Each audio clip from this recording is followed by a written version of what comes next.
Everybody, it's Johnny Two-Face here, back with another reaction video. This time I'm reacting to the Tokyo trial explained by HistoryScope. Now, I got this.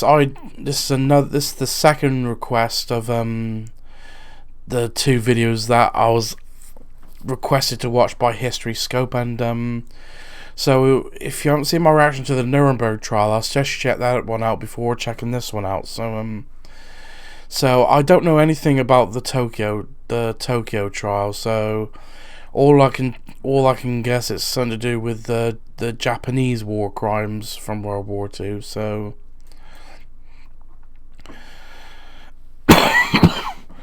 the usual disclaimer when I react to anything historical: if I don't show so much what is considered a proper reaction, is probably obvious I don't know much about the subject at hand. If I do know anything, I'll most likely pause the video to give my input or ask any curious questions, which hopefully will be answered in the comments below.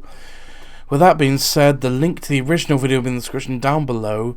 Please go and subscribe to HistoryScope, check out their channel and give them all the support you can, and all that good stuff. So let's not waste more time, let's get this up on screen and see what... The Tokyo trial saw the end of the Japanese Empire's brutal regime. It helped lay the foundation for international criminal law and the International Court of Justice. And it was only the second time in history an international tribunal sentenced people to prison and to death. But yet, it's barely mentioned in history. Today, I seek to change that. Japan had been living in a self-imposed isolation for centuries, until 1854, when the USA forced it to open its ports and markets. Japanese leaders, realizing just how weak they had become compared to the rest of the world, created a plan to rapidly westernize, modernize, and industrialize. As Japan's economy grew... Basically, their economy, their civilization advanced. Basically, they advanced 300 years of evolution in the space of 30 years. And that is horrendously that is unhumanly quick to have 300 years of urban development in 30 years. That's quite a jump. It soon ran out of the resources to run that modern economy. As a result, Japan would fight several wars to gain access to foreign resources, and eventually taking over a large part of Asia, until its defeat at the hands of Allied powers. As the Japanese army moved across Asia... Not to be totally unfair to the Japanese, when Japan first invaded the East Asian continent, they were kind of persuaded to go back at the hints of the Allies. But then the Allies took advantage of a weakened China for resources, so not to be totally unfair to the Japanese. Asia. It became apparent that they were committing atrocities on a massive scale. Slave especially labor, against the Chinese. comfort women, massacres. Hang on, sorry, I missed that because I talked over it. Asia. It became apparent that they were committing atrocities on a massive scale. Slave labor, comfort women, massacres. When the tide of war had turned, the leaders of various powers came together to declare that the leaders of Japan will be punished. But the details of this were left vague. When Japan surrendered, the US came to occupy the island nation. And so the question of how Japanese leaders would be punished fell mostly to the USA.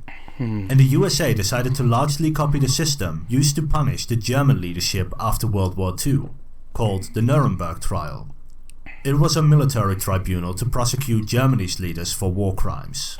If you want more information, there's a link at the end of this video. Which I've already reacted to. And so the USA established the International Military Tribunal for the Far East, or simply called the Tokyo Trial. And with that came the question of who would participate in the trial. Well, it was decided that only the 9 countries who signed the surrender of Japan would get to sit in judgment over Japan, as well as India and the Philippines, colonies of the UK and USA respectively, who had also been fighting in the war. And so the tribunal would have 11 judges and 11 prosecution teams from each of the 11 countries. They came from Australia, India, Canada, China, France, Netherlands, New Zealand, Philippines, Soviet Union, United Kingdom, and the United States. The defense, however, was comprised of 1/4 US lawyers and 3/4 Japanese lawyers. Next came the issue of exactly which crimes a person could be indicted for. After all, most of the atrocities weren't committed by the men on trial, but rather by the soldiers. And so it was determined that a person could be indicted for 3 types of crimes. Crimes against peace, such as planning, preparing, or initiating a war. War crimes, such as violating the rules of war like executing prisoners. And crimes against humanity, such as murder, enslavement, or deportation. Someone could be tried for any or all of them. However, a person would have to at least... I think when it came to the Japanese invasion of the Asian mainland, I think it was China that got the worst of it. But I could be wrong. ...to be indicted for crimes against peace in order to be tried at the Tokyo trial. Otherwise, they would be tried at lesser courts. For example, Hiroshi Oshima was the ambassador to Germany. This meant that he couldn't have committed war crimes or crimes against humanity, but he did help in planning a war. Thus he was found guilty, sentenced to life imprisonment, but paroled 7 years afterwards. He would die in 1975. Or take the case of Akira Muto.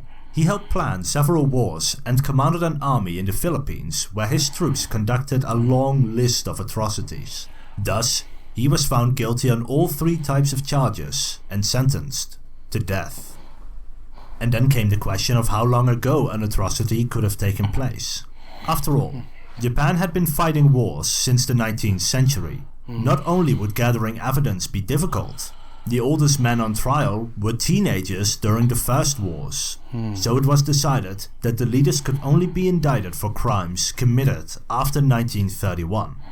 For example, Koki Hirota served as foreign minister and prime minister before the Second World War, but he was still indicted for crimes committed before his retirement. Hence, he was still found guilty of crimes against peace and for waging war against China in the 1930s, and he was sentenced to death. In total, 28 men were indicted, 18 senior military leaders, 9 senior political leaders, and 1 scholar. But none of them were from the imperial family. The USA determined that having the emperor on the throne would make occupying and reforming Japan a lot easier. So even though the emperor and his family were co-conspirators in almost all indictments, the USA decided against prosecuting the imperial family. And not even the defendants would put any blame on the imperial family, as they didn't want to portray the emperor in a negative light. If they did comment on the emperor, then there would only be 2 outcomes. Either they would admit that the emperor was involved, or they would admit that they acted without the emperor's knowledge and thus committed high treason. And so, both the prosecution and the defense avoided the issue altogether. But they weren't the only ones who escaped indictment. The leader of Japan's Human Experimentation Unit also wasn't put on trial. They performed lethal experiments to test the limits of the human body, with methods too gruesome to mention in this video. The USA wanted the research results, and so traded the results in exchange for immunity of all members of the unit. I left a link in the description with the Wikipedia article for more information. But be warned, the testimonies are quite gruesome, and other websites do have images of the victims which you probably wish you had never seen. The arrest of the 28 men who were indicted didn't happen smoothly though. Hideki Tojo attempted to commit suicide by shooting himself in the heart. He was prime minister from 1941 to 1944, presiding over most conquests of the western colonies in Asia, as well as various massacres. He believed that the war was justified, and did not want to submit himself to a foreign tribunal whom they had just fought a war against. Hideki Tojo, however, missed his heart and was resuscitated shortly afterwards. From then on, any arrest would be accompanied by medical professionals, so no war criminal could escape justice by hiding in death. Wow. Hideki Tojo accepted full responsibility in order to protect the emperor, was found guilty, and sentenced to death. The judges had assembled. The defendants were gathered, and the lawyers were ready. The trial would take 2.5 years, during which 2 defendants died of natural causes in 1946. They were Yosuke Matsuoka, a diplomat who was one of the architects of the Tripartite Pact, and Admiral Osami Nagano, who oversaw the entire Japanese Imperial Navy. Another defendant was deemed mentally ill and unfit for trial, Shumei Okawa, a scholar who was put on trial for his influence over Japan's propaganda program. He acted oddly in court, such as wearing his pajamas or slapping a fellow defendant on the head. He was released from a mental hospital in 1948, spent his later years translating the Quran into Japanese, before passing away in 1957. Whether he faked his perfectly timed mental illness remains unknown. The trial started with the prosecution presenting its case, spending over 6 months to present all the evidence against the defendants. Their job wasn't easy. As soon as the war ended, Japan's government ordered all troops to destroy any evidence of atrocities. As a result, the prosecution couldn't rely on direct orders of atrocities. So instead, they built their case around the idea that the atrocities were consistent, widespread, and strikingly similar. By proving this, the prosecution wanted to show that such acts could have only been committed if the Japanese government had ordered these massacres. After all, if atrocities were common and similar, then there would need to be some sort of central authority directing these similar acts. But even if that were true, that still wouldn't prove that these men on trial were personally responsible. Theoretically, it was possible that only a few of them directed atrocities while the rest were innocent. So the prosecution tried to prove 3 things for each of the defendants. 1. That the defendants were aware of the atrocities. 2. That the defendants had the power to stop these atrocities. And 3rd, that the defendants did nothing to prevent these atrocities. And of course, there was almost no evidence that these men ordered any atrocities. But the prosecution was able to prove to the court that almost all defendants did nothing to prevent the atrocities while having the power to do so. Meaning that they were negligent in their duties to uphold the rules of war as laid out in various treaties before the Second World War. The defense lawyers, however, fought adamantly for their clients, with one lawyer being quoted as saying, "I intend to hang 27 of the accused to save my client." They argued that the court wasn't impartial enough, with the Philippine judge being a victim of Japanese brutality who couldn't be impartial in his verdict, according to the defense. Their request to replace the judge, however, was denied. But they went further, arguing that the trial as a whole did not hold any legitimacy, stating that even if the defendants were negligent in their duty, that they couldn't legally be held accountable.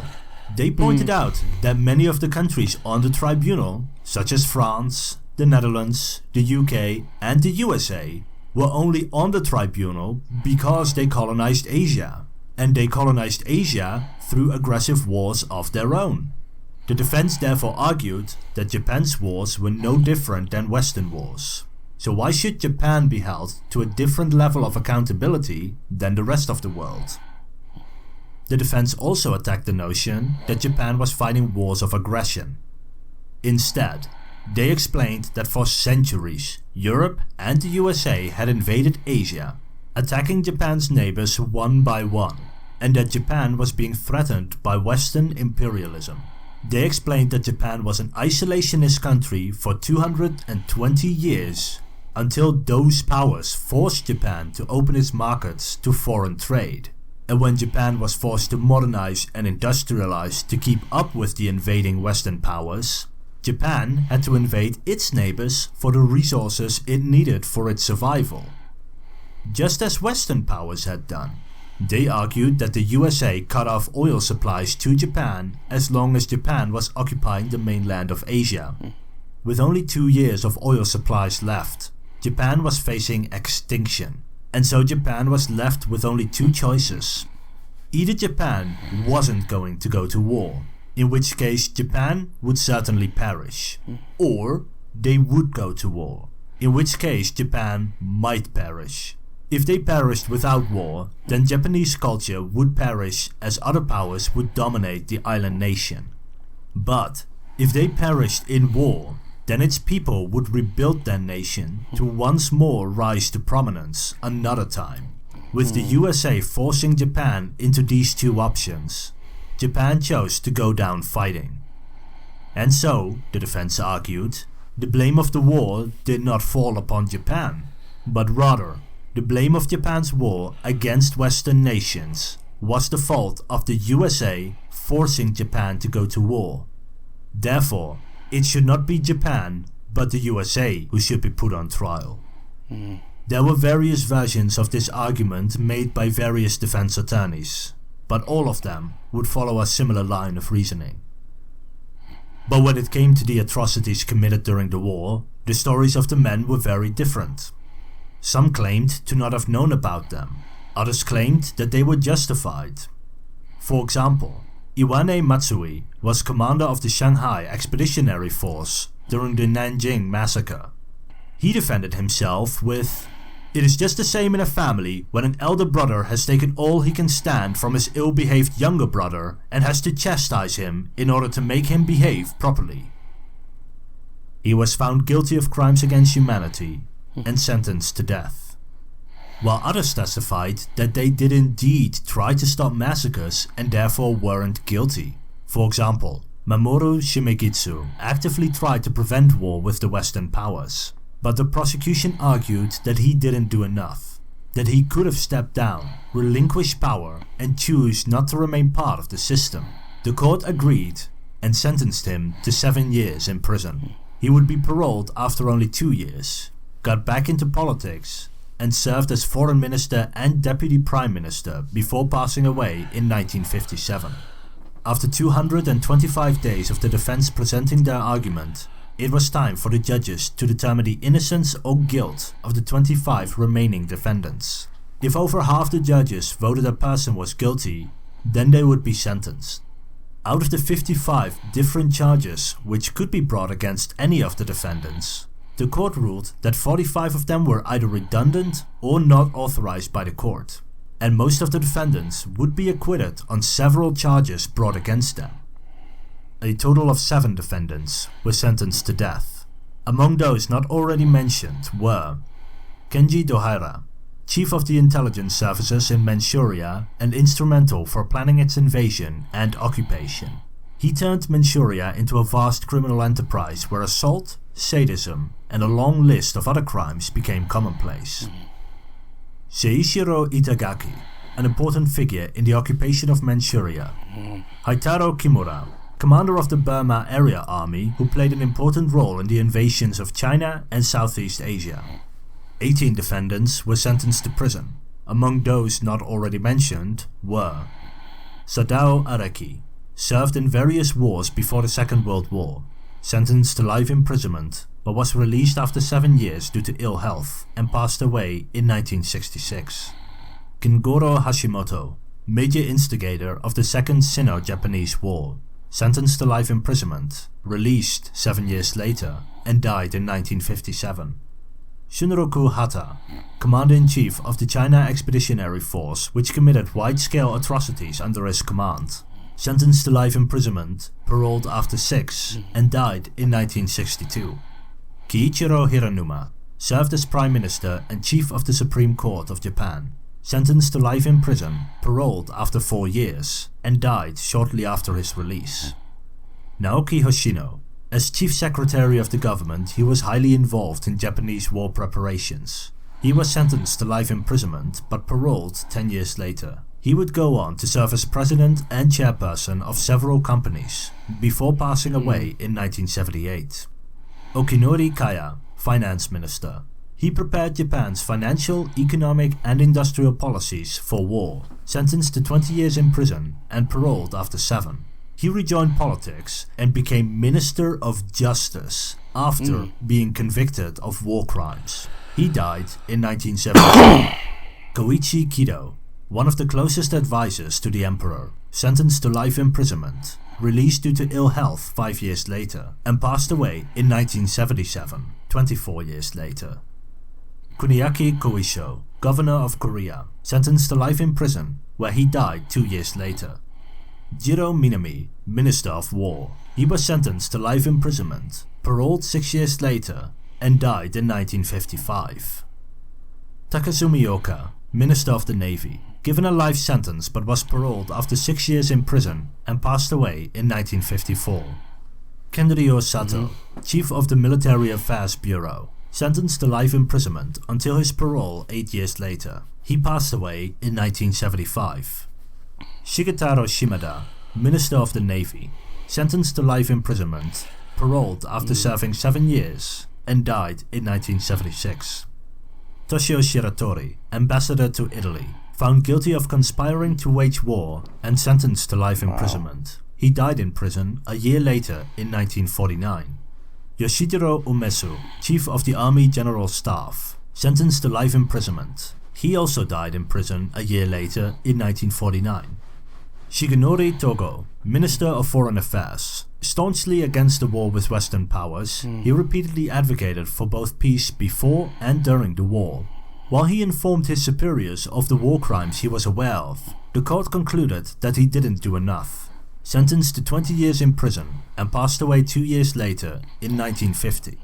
Teiichi Suzuki, primary planner of Japan's wartime economy, sentenced to life imprisonment but paroled after serving 7 years. He briefly rejoined government service and passed away at the age of 100 in 1989. With him died the last of the Tokyo trial defendants.